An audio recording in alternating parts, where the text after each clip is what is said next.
Guys welcome back with another video. तो आज हम बात करने वाले हैं ब्राइटकॉम ग्रुप के ऊपर। और ब्राइटकॉम ग्रुप में शेयर में आज आप 2-3 दिनों से बहुत ही ज़्यादा तेज़ी देख रहे होंगे और तेज़ी के साथ साथ एक बहुत बड़ी न्यूज़ भी आई है। और न्यूज़ क्या है कि सबसे पहले एक एक करके हम चीज़ों को डिस्कस करेंगे। उससे पहले हम आपको बता दें कि शंकर शर्मा का इंटरव्यू बहुत ज़्यादा चल रहा है, बहुत ज़्यादा अभी ट्रेंड में है। ट्रेंड में इन द सेंस जिसके पास बीसीजी है वो यही कह रहा है शंकर शर्मा का इंटरव्यू देखा, शंकर शर्मा का इंटरव्यू देखा। तो क्या ऐसा बोल दिया शंकर शर्मा जी ने कि बहुत लोग एकदम पॉजिटिव हो गए, इतनी ज्यादा पॉजिटिविटी फैल गई है बीसीजी को लेके। तो वही सारी चीजें इस वीडियो में डिस्कस करने वाले हैं। और अगर आप हमारे चैनल में नए हैं या फिर पहली बार विजिट कर रहे हैं तो सबसे पहले चैनल को सब्सक्राइब करें ऐसी मोर अपडेट नोटिफिकेशन को पाने के लिए। चलिए शुरू करते हैं। तो गैस हम आ चुके हैं ब्राइटकॉम ग्रुप लिमिटेड के शेयर के ऊपर और शेयर का प्राइस है 96.45 पैसे। 2 दिन से इसमें 5% का अपर सर्किट लगता हुआ नजर आ रहा है। अब आप देखेंगे कि 2 दिन से ये तेजी देखने को मिल रही है, यानी कि 11 मार्च और 10 मार्च से तेजी देखने को मिल रही है। और ये तेजी क्यों हुई है, क्यों इसकी शुरुआत हुई है, तो इसके बारे में सबसे ज़्यादा इम्पॉर्टेंट बात है बताना कि 9 मार्च को एक ऐसा दिन था जिस दिन आ गया एक नोटिस क्या है कि जो शंकर शर्मा जी को वारंट इशू किए गए थे उसका उन्होंने 25% तो पहले से ही पे कर दिया था और बाकी का 75% भी पे कर दिया।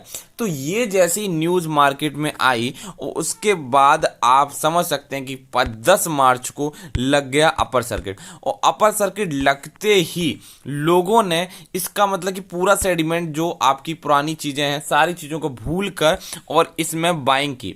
और देखिए 9 मार्च को ये देखिए यही नोटिस था जो आया था, क्या था, अलॉटमेंट ऑफ इतनी equity share under the professional issue. ठीक है, इसमें क्या था कि इन्होंने बाकी का जो द कंपनी है अलॉटेड, कंपनी जो अलॉट किए थे इतना उसका 25% उन्होंने पे पहले ही कर दिया था, जो रिमेनिंग 75% था उसको भी पे कर दिया। ये इतनी बड़ी पॉजिटिव न्यूज़ थी कि इसके बाद शेयर ने 10% की तेजी अभी तक बना दिया। अब देखिए बात जो बीसीजी है अभी कुछ दिनों बहुत चर्चित रहने वाला है। क्यों चर्चित रहने वाला है कि अभी बोनस भी आपका पता है, आपको 16 तारीख को है, ठीक है, एक्स बोनस डेट भी आनी है, ठीक है, 16 तारीख को है। अब देखिए बात क्या है कि उसी के साथ साथ शंकर शर्मा जी ने कल के दिन यानी 11 मार्च को CNBC टीवी पर आकर अपना वो भी दे दिया इंटरव्यू। और इंटरव्यू में आके उन्होंने ऐसी ऐसी बात बोल दी कि लोग जो थे, जो ब्राइटकॉमियंस थे, जिसके पास बीसीजी था या फिर जिसके पास बीसीजी नहीं भी था, वो बंदे एकदम मोटिवेट हो गए। तो देखो यही होता है, कोई बड़ा इंसान जब बोलता है तो कोई भी बड़ा इन्वेस्टर आपकी इंटरव्यू देता है तो उनके इंटरव्यू सुना करिए। अगर आप सच में अगर दिल से आप क्या बोलते हैं सीखना चाहते हैं शेयर मार्केट को तो उनके इंटरव्यू को डीप में देखा करिए कि क्या कहना चाह रहे हैं वो। उन्होंने अपना एक्सपीरियंस शेयर किया, उन्होंने बताया सारी चीजें, उनको आप फॉलो करिए ट्विटर पे, उनकी एक एक एक्टिविटी पर नजर रखिए, उनकी एक एक एक्टिविटी आपको बहुत कुछ सिखाएगी। तो वही चीज हुई। देखिए ब्राइटकॉम ग्रुप के आपको पता है कि शंकर शर्मा ने अच्छा खासा इन्वेस्टमेंट कर रखा है, तो उन्होंने भी यही बोला कि जब उन्होंने भी शेयर मार्केट में स्टार्टिंग की थी, जब उनका 98-99 में जब उन्होंने शेयर मार्केट में स्टार्टिंग की थी तो उस दौरान उनको भी घाटे हुए। ठीक है, ऐसा कोई भी बंदा नहीं है जिसने शेयर मार्केट में स्टार्टिंग की हो और उसको स्टार्टिंग से ही मुनाफा हुआ हो, वो करोड़पति बन गया हो। और कभी भी ये मत सोचा करिए कि ये मैं लगा रहा हूं 1 लाख रुपए ये 2 लाख हो जाए। डबल करने का आप सोचेंगे, आप अपने कैपिटल को भी गवा देंगे, ठीक है, लॉस्ट कर देंगे। तो देखिए उन्होंने भी यही कहा कि 98-99 में जब उन्होंने एंट्री ली, ठीक है, मार्केट में, तो उनको भी क्या हुआ, लॉस हुआ, उनको भी लॉस का सामना करना पड़ा। और लॉस का सामना करना पड़ा मगर उनकी तब ये अच्छाई थी कि उन्होंने लॉस हुआ उसकी वजह को सोचा समझा, फिर उसके बाद उस पर वर्क किया, उस चीज पे इंप्लीमेंट किया। ठीक है, क्या इंप्लीमेंट किया उन्होंने बात की, बुक पढ़ना स्टार्ट किया, ठीक है, उन्होंने नॉलेज लेनी स्टार्ट की, ठीक है, उन्होंने नॉलेज लेनी स्टार्ट की। उन्होंने क्या किया, उन्होंने अपनी स्किल्स को डेवलप किया शेयर मार्केट से रिलेटेड, उन्होंने टूल्स को जाना, उन्होंने कंपनी की फंडामेंटल को समझा। ऐसे ही नहीं कि बीसीजी की हवा चल रही है आपने बीसीजी ले लिया और बैठ गए आराम से, ठीक है। उन्होंने कभी भी किसी भी कंपनी में इन्वेस्ट किया तो उन्होंने फंडामेंटल की कंपनी को समझा। अब देखिए, अब आप कहेंगे सर हमें तो कुछ पता नहीं है, तो देखिए फंडामेंटल यहां पर आप किसी भी वेबसाइट पे जाएंगे, उनकी फंडामेंटल कंपनी किस सेक्टर की है, कंपनी को कितना मुनाफा हो रहा है, कंपनी कितना रेवेन्यू जनरेट कर रही है, कंपनी के पास एसेट्स कितने हैं, ये सारी चीजें आपको ऑलरेडी अवेलेबल होती हैं। देखिए आप यहां पर आके देख सकते हैं कंपनी कितना लॉस कर रही है, कंपनी को कितना प्रॉफिट है, कंपनी इंडिया से कितना कमा रही है, कंपनी को बाहर से कितना मुनाफा हो रहा है, कंपनी 2018, 19, 20, 21 कितना इनमें क्या डिफरेंस हो रहा है, कंपनी की अदर इनकम से कितना मुनाफा हो रहा है, टोटल इनकम कितनी है, एक्सपेंडिचर कितना है, इंटरेस्ट कितना है, अदर सोर्सेज क्या है जिससे कंपनी मुनाफा करे, आने वाला फ्यूचर क्या है कंपनी का, ठीक है। ये सारी चीजें जब तक आपको पता नहीं चलेंगी तब तक आप अच्छे से इन्वेस्ट नहीं कर सकते। उसके साथ साथ आपको और क्या देखना चाहिए, आपको देखना चाहिए कंपनी में जो शेयर होल्डिंग पैटर्न है वहां पर प्रमोटर्स हैं या नहीं है, ठीक है। अगर प्रमोटर्स हैं तो ऐसा तो नहीं स्टार्टिंग में उनकी होल्डिंग अच्छी हो, अब शेयर गिर रहा हो तो प्रमोटर्स अपनी होल्डिंग तो नहीं कम कर रहे हैं।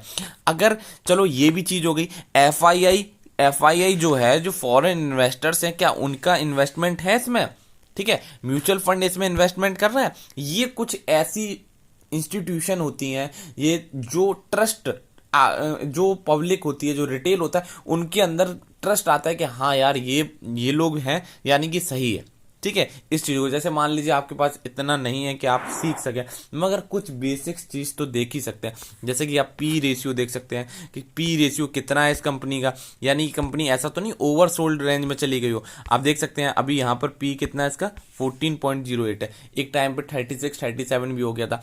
इसके इंडस्ट्री के पी से कंपेयर कर लीजिए कि इंडस्ट्री का पी 33.85 है, इसका पी चल रहा है 40, यानी कि यहाँ पर ये कंपनी खरीदने के योग्य, ठीक है। टेक्निकल में जाके आप इसके लेवल्स चेक कर सकते हैं, इंडिकेटर देख सकते हैं कि भाई आरएसआई क्या ओवर सोल्ड है, बहुत ज्यादा ओवर सोल्ड हो गया, यहाँ पर इस शेयर को अगर हम खरीदेंगे तो कोई दिक्कत नहीं है, ठीक है। फंडामेंटल चेक कर लिया, इंडिकेटर भी चल, सीसीआई यार न्यूट्रल है, यहाँ पर सीसीआई की वैल्यू माइनस में है, न्यूट्रल है, कोई दिक्कत नहीं, यहाँ पे खरीद सकते हैं, ठीक है। ये इंडिकेटर्स भी देख सकते हैं और परफॉर्मेंस भी चेक कर लीजिए कि पिछले आने वाले टाइम में कंपनी ने क्या परफॉर्म किया है, कैसी परफॉर्मेंस दी है। तो यहाँ देखिए 5 साल में 1000% का रिटर्न, 2 साल में 2000 से ज्यादा के रिटर्न देखने को मिली है, 1 साल में 1200% के रिटर्न देखने को मिले।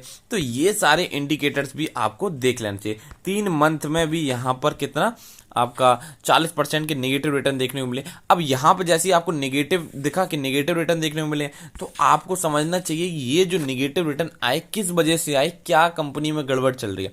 तो ये सारी चीजों को जब आप कंपेयर करेंगे ना, और कंपेयर करने के बाद फिर आप इन्वेस्टमेंट करेंगे, फिर आपके अंदर एक अलग कॉन्फिडेंस आएगा। अब शंकर शर्मा जी ने अपने इंटरव्यू में बहुत कुछ बोला कि ये सारी जो चीजें चल रही हैं, ये सारी जो एक्टिविटी हो रही हैं, तो वो बहुत बड़े इन्वेस्टर हैं। उन्होंने हर एक चीज को बारीकी से समझा है, बारीकी से कंपनी के चीजों को देखा है, कंपनी के उस एक एक पॉइंट को समझा होगा, एक एक कि इनका फ्यूचर क्या है, इनका रिस्क कितना है, रिवॉर्ड कितना है, क्या क्या मिल सकता है, ऐसे इन सारी चीजों को देखने के बाद ही इन्वेस्टमेंट किया। ऐसे नहीं कि हम लोगों की तरह अरे बीसी चल रहा चलो भर लो, ठीक है, ऐसा नहीं करना है। आप लोग भी इस चीज को धीरे धीरे अपने अंदर इंप्लीमेंट करिए और फिर आप देखिए कितना बेनिफिट होता है। सिर्फ बीसीजी के लिए नहीं, और भी कोई भी शेयर, किसी भी शेयर में आप इन्वेस्टमेंट करते हैं तो सबसे पहले उसके फंडामेंटल को देखिए, आप उसके टेक्निकल्स को देखिए, आप उसके शेयर होल्डिंग पैटर्न को देखिए, आप उसके फाइनेंशियल स्टेटस को देखिए, उसकी बैलेंस शीट उठाइए, देखिए कहां से मुनाफा आ रहा है, कंपनी ऐसा तो नहीं एसेट्स बेच के कंपनी को रिजल्ट में मुनाफे आ रहे हैं। ये सारी चीजों को कंपेयर करेंगे, कंपेयर करने के बाद फिर जो रिजल्ट निकल के आएगा तो आप विश्वास मानिए कि आप कभी भी लॉस नहीं कर सकते। और कंपनी ऐसा नहीं पूरा जो कैपिटल है एक ही कंपनी में डाल दीजिए, अपने पोर्टफोलियो को ऐसा बनाइए कि उसमें आईटी सेक्टर भी हो, उसमें फार्मा सेक्टर भी हो, उसमें मेटल सेक्टर भी हो, उसमें बैंकिंग सेक्टर भी हो, तो सारे सेक्टर होंगे करोगे तो कभी ना कभी अगर आपका पोर्टफोलियो यहां से डिक्रीज हो रहा है तो वहां से अपवर्ड मूव करेगा। ठीक है, तो आई होप आपको वीडियो पसंद आई। वीडियो पसंद आई तो लाइक शेयर और सब्सक्राइब जरूर करें।